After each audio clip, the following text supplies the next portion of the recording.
새해맞이 특별기도회 고난을 선으로 바꾸시는 하나님 7번째 시간 하나님 앞에 올려드리겠습니다.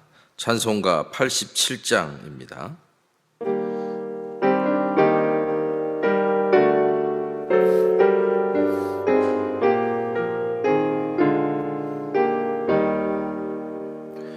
내 주님 입으신 그 옷은 참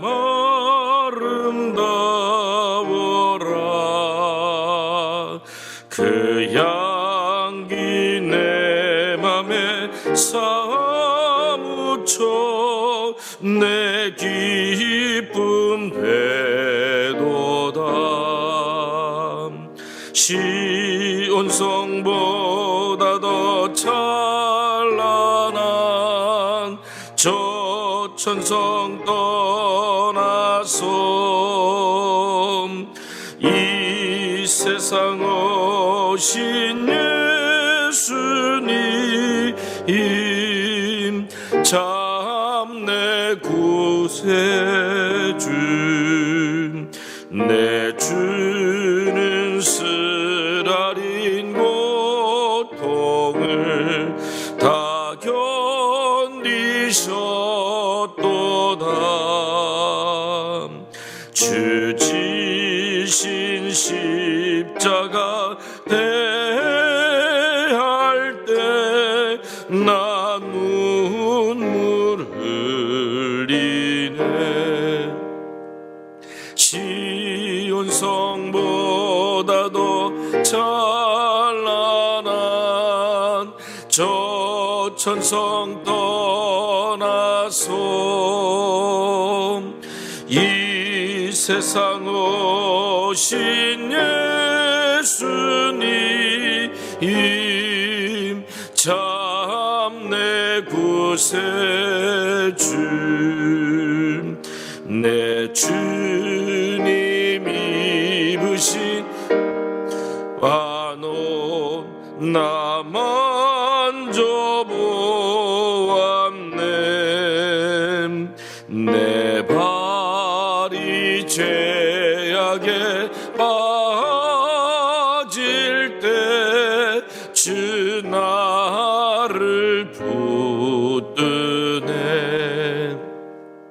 시온 성보다 더 찬란한 저 천성 떠나서 이 세상 오신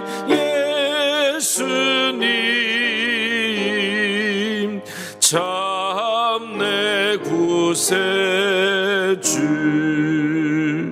내 주님 영광의 옷 입고 문 열어주실 때 나 주님 나라에 들어가 영원히 살겠네. 시온 성보다 더 찬란한 저 천성 떠나서 이 세상 오신 예수님 참 내 구세주. 아멘. 기도하겠습니다. 사랑의 하나님 감사합니다. 오늘도 나를 위해서 죽으신 예수 그리스도를 묵상하면서 오늘 이 새벽에 바로 그 주님의 사랑과 은혜를 기억하고 그 보혈을 의지하여 하나님 말씀 앞에 서고 우리에게 주신 부르심 앞에 서기로 결단하는 주의 자녀들 되기를 원합니다. 내가 여전히 예수님을 믿고 섬긴다 하면서도 여전히 정욕에 이끌려 살아가고 어둠의 일을 옷 입고 살아가는 연약한 인생인 것을 주님 앞에 고백하면서 날마다 겸손과 온유로 옷 입고 주님 닮아가고자 그리스도의 옷을 입어가는 오 하나님, 주님의 자녀로 삼아 주시옵소서. 오늘 이 새벽에도 오늘 우리의 인생의 주인이 누구시고 주인공이 누구신지를 다시 깨닫고 고백하는 자들 되게 하여 주시고, 우리의 삶 속에서 우리를 더 아름다운 하나님의 백성으로 그리스도의 신부로 세워가시는 놀라우신 주님의 섭리를 깨달아 아는 그런 주의 자녀들 될 수 있도록 은혜 내려 주시옵소서. 2020년도 이제 한 주간 남았습니다. 하나님, 우리가 지난 1년을 돌아보고 하나님 앞에 오늘 우리의 믿음의 고백을 드리며 새로운 소망을 꿈꾸고 준비하는 한 주간 될 수 있도록 주님 이끌어 주시옵소서.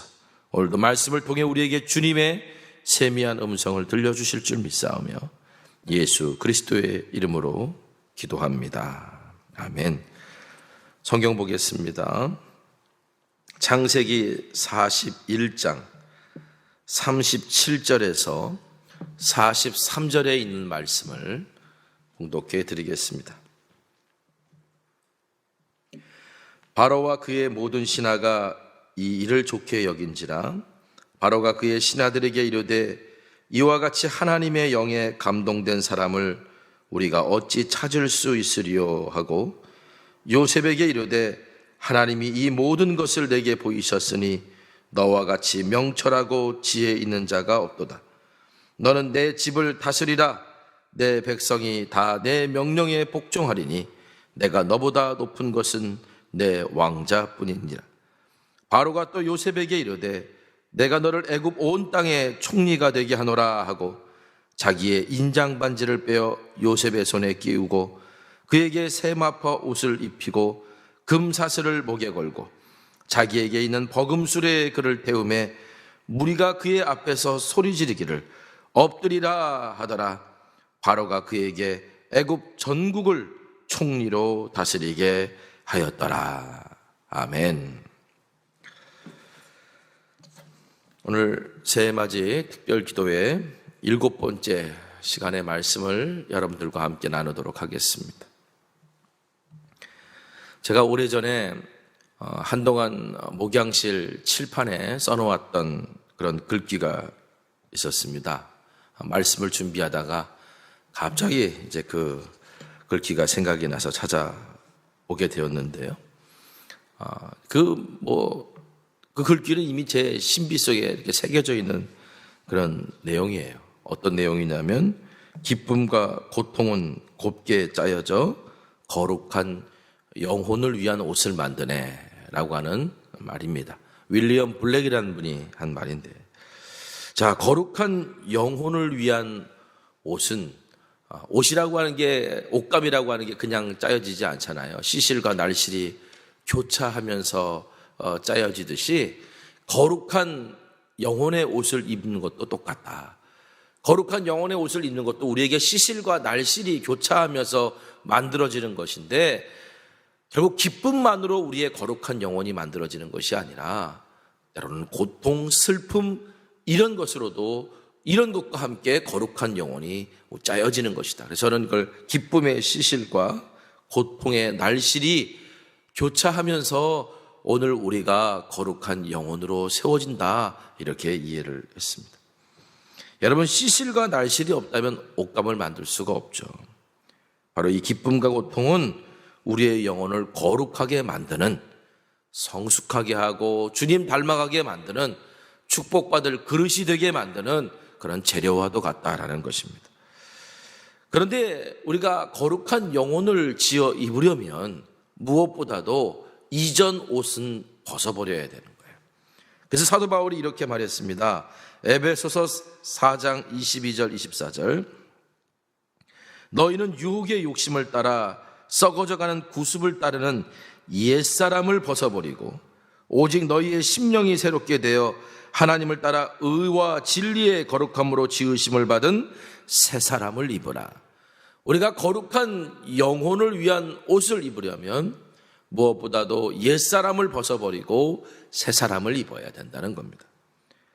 자, 옛사람을 벗어야 새 사람을 입죠. 낡은 옷 위에 새 옷을 입을 수는 없잖아요. 낡은 옷을 벗어야 그 위에 새 옷을 입는 거잖아요.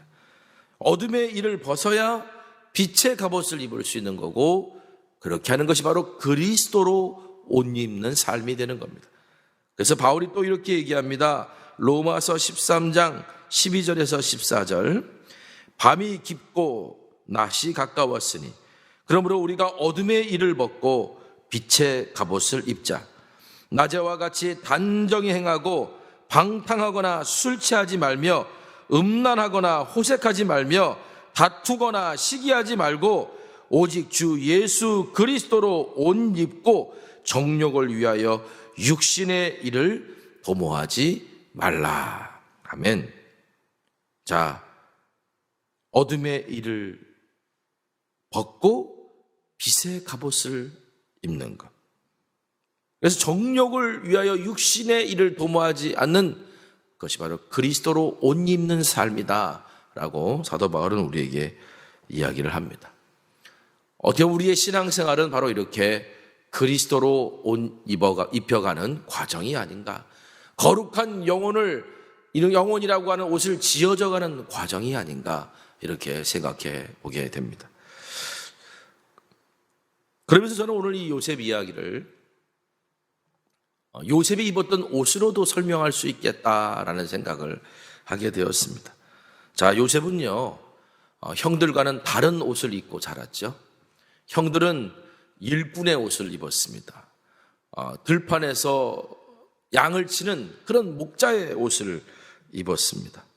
그런데 요셉은 형들과 달리 옷소매가 길고 또 발목까지 내려오는 채색 옷을 입었다 그랬죠. 그건 일꾼의 옷이 아니에요. 어떻게 보면 아버지 옆에서 아버지와 함께 거하는 어떤 장자의 옷, 이런 장자의 옷이었습니다. 자, 그런데 요셉의 그 채색 옷은 형들에게 시기를 불러왔고, 결국 아버지가 12아들 중에 요셉만을 특별히 더 사랑한다라고 하는 그런 차별의 상징이 되어버렸습니다. 그래서 요셉이 구덩이에 던져질 때를 보면 저 멀리서 요셉이 오는 것을 보고 채색 옷을 입고 오는 그 요셉을 보고 형들이 시기가 일어나서 꿈꾸는 자가 오는도다 그러면서 심지어 죽이려고 생각까지 하지 않습니까? 그리고 요셉을 구덩이에 던질 때는 그 채색 옷, 그 지긋지긋한 채색 옷을 벗겨버리고 그리고 요셉을 구덩이에 던져줬어요. 요셉을 보호하고 있었고 어떻게 보면 아버지의 사랑을 입는 특별한 존재라고 상징했던 이 채색 옷이 벗겨지는 그 순간부터 요셉은 고난의 삶을 살 수밖에 없었습니다. 자, 두 번째로 요셉은요, 자발적으로 벗은 이제 옷이 있는데 보디발의 집에 노예로 팔려가서 그가 얼마나 성실하게 또 그가 신실하게 그 일을 잘 감당했는지, 보디발은 요셉의 뒤에 하나님이 있는 것을 보았고 그 하나님으로 말미암아 번성하게 되는 것을 보며 요셉을 가정총무로 삼았습니다. 그러니까 요셉은 노예들 중에서도 아마 좋은 옷을 입고 있었을 거예요. 어떻게 보면 주인의 인정을 받는 그런 옷을 입고 살았을 거예요. 아버지의 인정을 받던 옷, 주인의 인정을 받던 옷, 어떻게 보면 나름대로 세상에서 성공한 옷을 입고 살아갔는지 모르겠어요. 근데 요셉이 보디발의 아내가 유혹할 때 그 보디발의 아내가 유혹하는 그 유혹을 뿌리치기 위해서 결국은 옷을 벗어버립니다. 대단한 용기와 결단을 보여준 것이었죠. 하나님 앞에서 내가 큰 죄를 질 수 없다 라고 말하며 유혹에서 벗어나고자 어둠의 일을 벗어버리고 그리고 그 옷을 벗어버린 그 증거가 결국은 누명의 증거가 되어서 억울하게 감옥에 갇히게 되고 더 큰 고난을 겪게 됩니다. 옷이라고 하는 것은 어찌 보면 우리가 살아가는 모습일 수 있습니다. 우리가 살아가는 어떤 하나의 형태일 수 있습니다. 그런데 내가 이렇게 살아가는 것이 나에게 편안을 약속하고 이렇게 살아가는 것이 나의 신념을 지키는 것일 수 있는데, 그런데 우리는 내 의지와 상관없이 안락한 삶의 자리에서 원치 않는 고난을 당할 수 있고, 채색 옷이 벗겨진 채 구덩이에 던져진 요셉처럼 바로 그렇게 고난의 삶을 겪을 수 있습니다. 또 말씀대로 살고자 했다가 부당한 대우를 받고 억울한 고초를 겪을 수도 있습니다. 내가 유혹을 이기려고, 유혹을 벗어버린 그 옷이 증거가 되어서 오히려 억울한 감옥 생활을 했던 요셉처럼 말입니다. 그런데 오늘 본문을 보면 요셉은 이제 새로운 옷을 또 하나 입습니다. 이것은 애굽의 바로가 요셉을 총리로 임명해서 입혀준 세마포 옷이라는 겁니다. 이 세마포 옷은 뭐라고 설명해야 될까? 린넨 소재, 아주 고급스러운 가느다란 실로 짜서 만든 린넨 소재의 아주 부드러운 옷감으로 지은 고급 옷을 상징하는 거. 이거는 아무나 입을 수 있는 옷이 아니에요. 아주 귀족들만 입을 수 있는 그런 옷을 바로가 입혀줍니다. 여러분, 요셉은 이제 채색 옷을 입었던 애굽의 장자가 아닙니다. 보디발의 집에서 그 노예들 중에서 가장 좋은 옷을 입고 있었던 그런 자도 아닙니다. 이제 요셉은 바로가 입혀준 세마포 옷을 입은 바로 애굽의 총리가 되었습니다. 요셉의 인생에 어떤 일이 있었길래 요셉이 바로 그렇게 가장 밑바닥 인생에서 애굽의 총리로 올라갈 업그레이드 될 수 있었을까? 그렇게 귀한 옷을 어떻게 입을 수 있었을까? 자, 어느 날 바로가 꿈을 꿨습니다. 참 하나님께서는 여러 가지로 역사하시는데 요셉을 꿈꾸게 하셨던 하나님께서는 바로도 꿈꾸게 하셔서 요셉의 인생을 바꿔놓으시고 또 요셉을 통해 하나님의 계획을 이루어 가시는 것을 우리가 보게 됩니다. 자, 어느 날 바로가 꿈을 꿨는데 나일강에 서 있는 자신의 모습을 보았어요. 그 꿈에는 아름답고 살진 7 암소가 등장을 합니다. 그 암소가 풀을 뜯어먹는데 그 뒤에 흉하고 파리한 7 암소가 또 나타나서 그 살진 7 암소를 잡아먹는 꿈이었어요. 이 꿈을 꾸고 뭐 이런 꿈이 있지라고 잠시 깼다가 다시 잠이 들었는데 이번에는 한 줄기 아주 무성하고 충실한 7 이삭이 나와 있는 그런 꿈을 꿉니다. 그런데 그 다음에 가늘고 동풍에 마른 7 이삭이 또 나와서 그 마른 7 이삭이 충실한 7 이삭을 먹어버리는 어떻게 보면 참 이상한 꿈을 또 바로가 꿉니다. 그래서 바로가 도대체 이 꿈의 의미가 뭘까? 그리고 애굽의 점술가들과 나름대로 똑똑하다고 하는 지혜자들을 다 불렀지만 이상하게도 그 점술가들과 지혜자들이 꿀묵은 버려. 해석할 수 있는 사람이 아무도 없는 거예요. 대충 좋은 얘기로 말할 수 있으면 좋겠는데 그렇게 말할 수도 있잖아요. 바로가 듣기 좋으라고. 그런데도 불구하고 이상하게 아무도 그 꿈에 대해서 한마디도 이야기를 하지 못합니다. 아마 하나님께서 그 뒤에서 일하고 계셨던 것 같아요. 그때 술 맡은 관원이 2년 전에 자기의 이상한 꿈을 해석해줬던 요셉을 그제서야 기억하게 되는 거예요. 그래가지고 바로에게 말합니다. 내가 정말 어떤 한 젊은이에게 큰 실수를 했습니다. 내가 감옥에 있었을 때 그가 나의 꿈을 해석해 주면서 내 꿈대로 되면 자기의 사정을 바로에게 알려달라고, 당신에게 알려달라고 얘기했는데 내가 그걸 그만 깜빡 잊어먹고 있었습니다. 오늘에 와서야 이야기를 합니다. 정말 그 보디발의 집에 감옥에 있는 바로 그 죄수 중에 요셉이라는 죄수 중에 하나가 꿈을 기가 막히게 해석하더이다. 그랬더니 바로가 그 사람을 불러오라고 그랬고 그래서 요셉이 바로 앞에 섰습니다. 요셉이 바로 앞에 서서 이렇게 말합니다. 창세기 41장 16절에 요셉이 바로에게 대답하여 이르되 내가 아니라 하나님이 바로에게 편안한 대답을 하시리이다.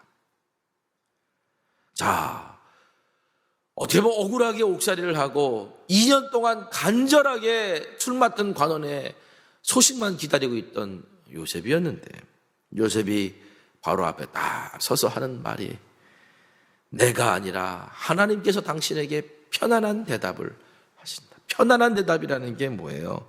바로가 기뻐할 만한 대답을 해주실 겁니다. 어떤 확신이 요셉을 사로잡고 있었던 거죠.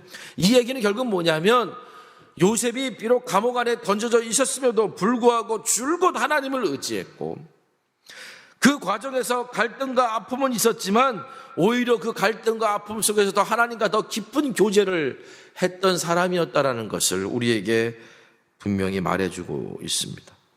그러면서 요셉이 바로에게 꿈을 해석해 주는데, 쭉 성경을 읽어보면 요셉은 꿈을 해석해 주는 중간중간에 계속해서 확인시켜주고 확인시켜주는 것이 있어요.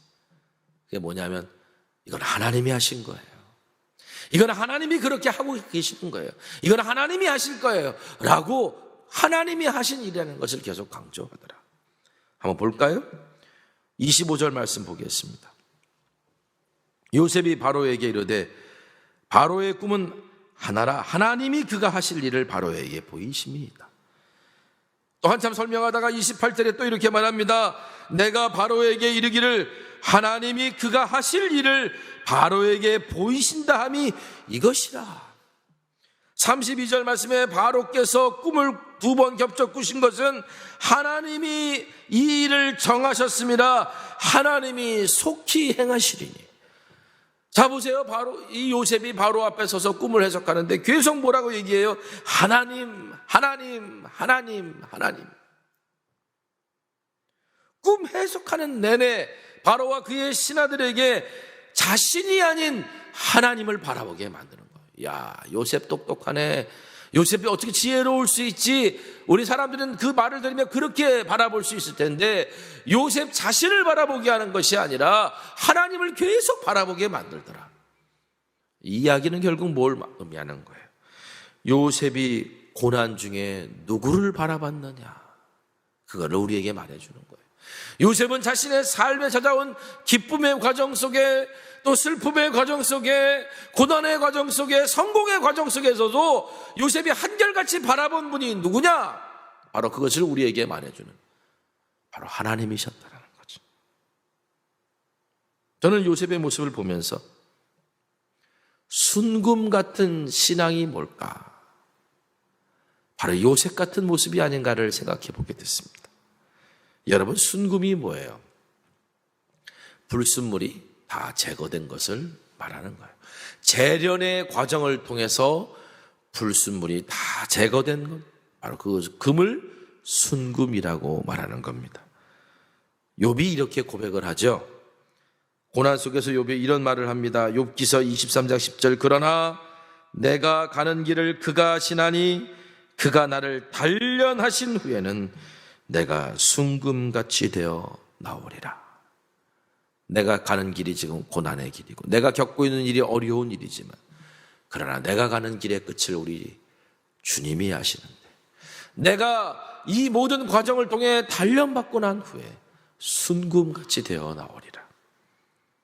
여러분, 고난이라고 하는 것은 우리를 순금 같은 신앙인으로 세워주는 재련의 과정이기도 한 거예요.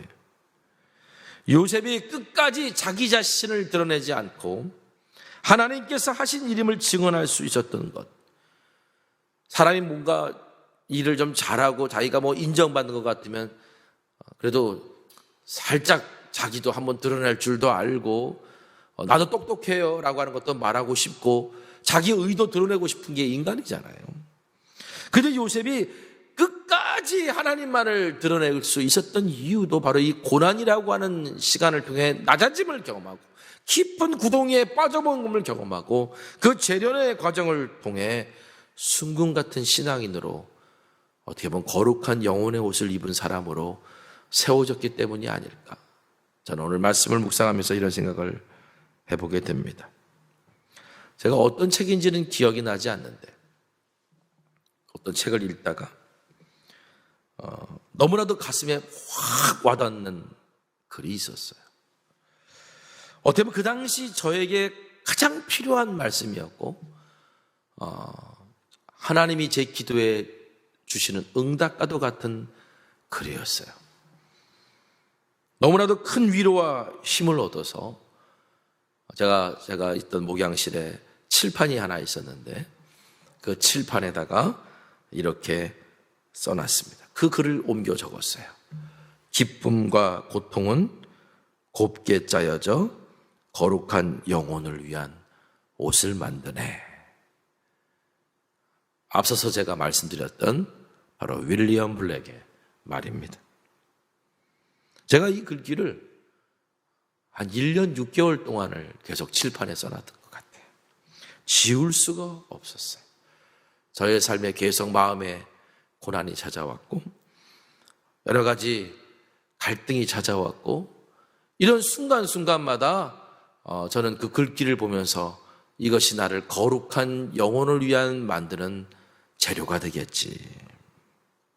또 마찬가지죠.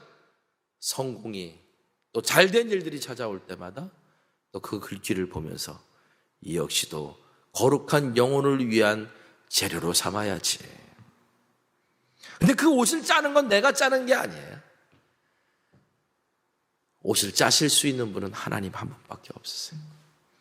하나님이 나의 기쁨도 나의 고통도 하나님의 그 놀라우신 솜씨 안에서 모든 것이 합력하여 선이 되어듯이 나를 거룩한 영혼을 위한 옷으로 만들어 주시겠지.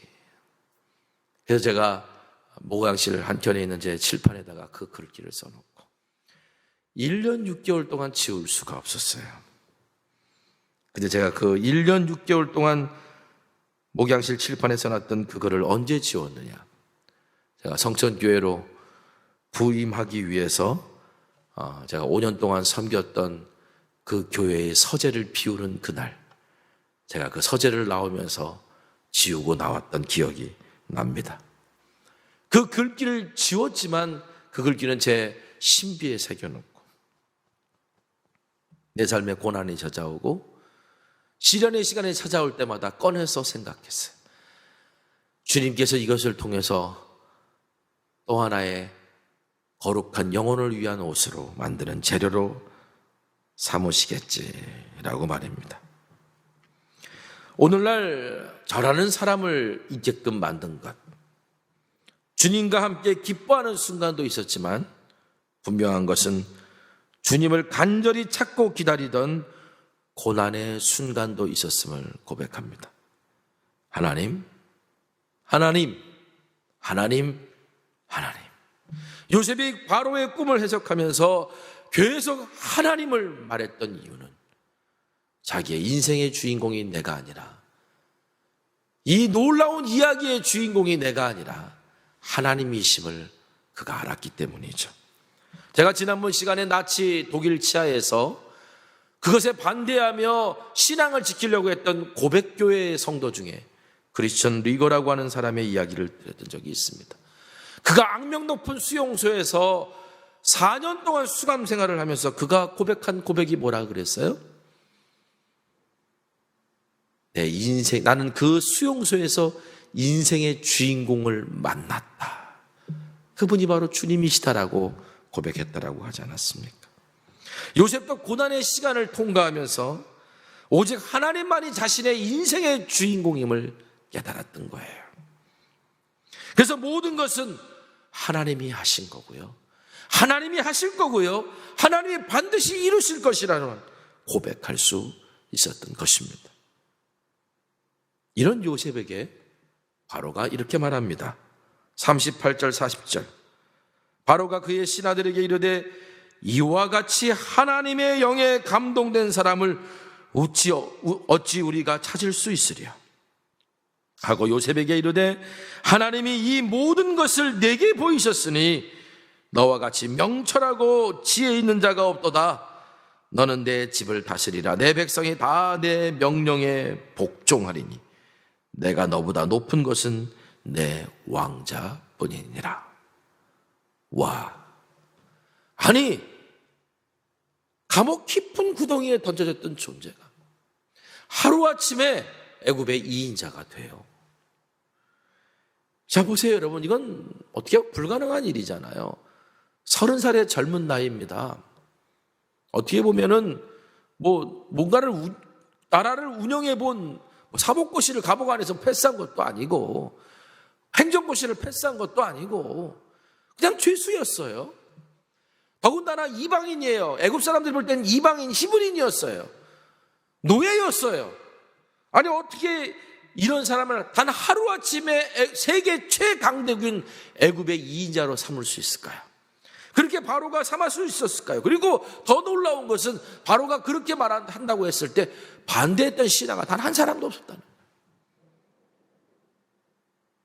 요셉의 탁월함도 탁월함이었겠지만 요셉이 아무리 탁월한들 히브리 노예 죄수가 애굽의 총리가 될 수 있었겠습니까? 바로는 뭘 봤다 그랬어요? 하나님의 영에 감동된 걸 본 거고요. 요셉을 통해서 하나님이 지금 뭔가 하고 계시다라고 하는, 요셉의 뒤에는 하나님이 계신 것, 그가 고백하는 하나님, 다시 말하면 바로에게 꿈꾸게 하신 그 하나님이 요셉의 뒤에 계시다라는 사실을 바로가 보았기 때문에 요셉에게 모든 것을 다 맡길 수 있었던 겁니다. 요셉은 애굽에서 결혼해서 두 아들을 낳아요. 그리고 두 아들의 이름에 자신의 인생의 고백을 담았습니다. 51절, 52절 말씀을 한번 읽어보겠습니다. 요셉이 그의 장남 이름을 므낫세라고 하였으니 하나님이 내게 내 모든 고난과 내 아버지의 온 지위를 잊어버리게 하셨다 하며 차남의 이름을 에브라임이라 하였으니 하나님이 나를 내가 수고한 땅에서 번성하게 하셨다 합니다. 므낫세라고 하는 이름은 잊었다라는 뜻이고 에브라임이라는 이름은 번성이라는 뜻이 담겨져 있습니다. 하나님께서는 나의 모든 고난을 하나님의 은혜로 다 이제는 잊게 만들어 주셨고 그 고통의 순간들을 기쁨으로 바꿔주셨다는 거예요. 그 기쁨으로 바꿔준 그것이 이제는 번성, 에브라임, 번영이라고 하는 열매를 맺게 하시는 하나님으로 요셉이 고백을 하는데 결국은 두 아들의 이름 속에 담겨져 있는 것이 고난을 선으로 바꾸신 하나님. 요셉은 그가 애굽의 총리의 자리에 오르면서 내가 왜 고난을 당했는지를 알게 되고 그리고 내가 이 총리에 오른 이유가 바로 내가 그 오래전 17살 그때 꿨던 꿈,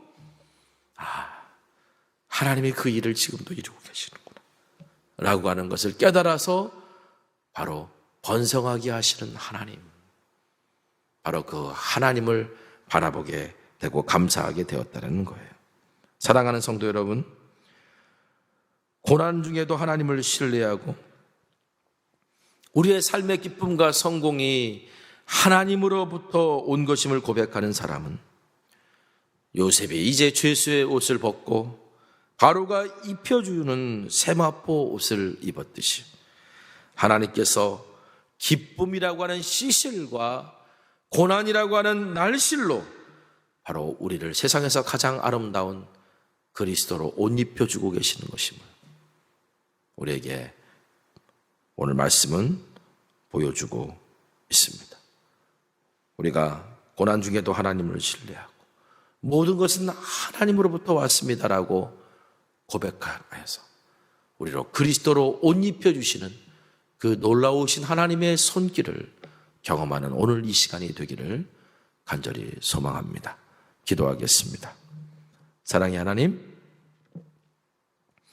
기가 막힐 수렁과 웅덩이에 빠져서 그럼에도 불구하고 여호와를 기다리던 자를 우리 주님께서는 들어올려 반석 위에 세워주셨습니다.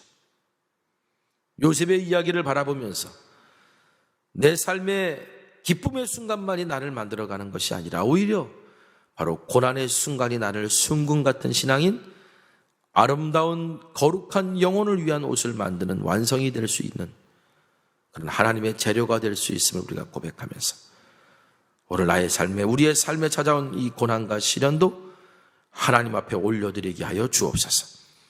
하나님, 나의 행복했고 좋았던 시절만이 아니라 나의 인생의 아픔과 고난의 시간까지도 우리 하나님께서 당신의 재료로 삼아 주셔서 나를 거룩한 영혼의 옷을 입은 그리스도로 옷 입은 사람 되게 하옵소서.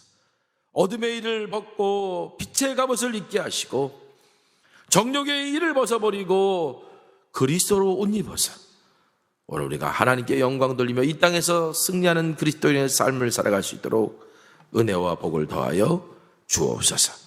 예수님의 이름으로 기도합니다. 아멘. 자, 오늘 말씀 기억하면서 함께 찬양하겠습니다. 고단한 인생길, 힘겨운 오늘도 예수 내 마음 아시네.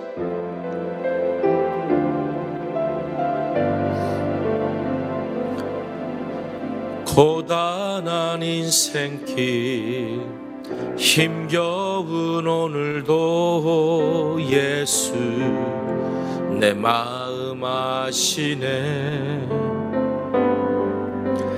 지나간 아픔도 마주할 세상도 예수 내 마음 아시네. 하루를 살아도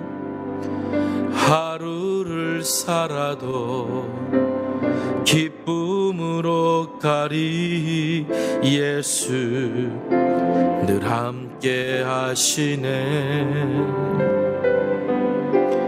후회도 염려도 온전히 맡기리 예수 늘 함께 다시 한번 고백하길 원합니다. 고단한 인생길, 고단한 인생길, 힘겨운 오늘도 예수 내 마음 아시네.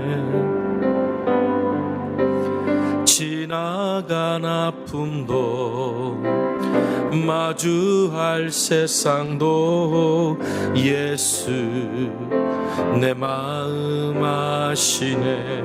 하루를 살아도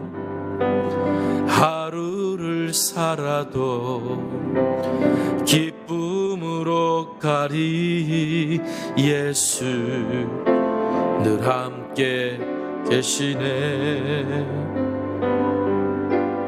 후회도 염려도 온전히 맡기리 예수 늘 함께 하시네. 믿음의 눈 들어 주를 보리. 이 또한 지나가리라. 주어진 내 삶의 시간 속에 주의 뜻. 믿음의 눈 들어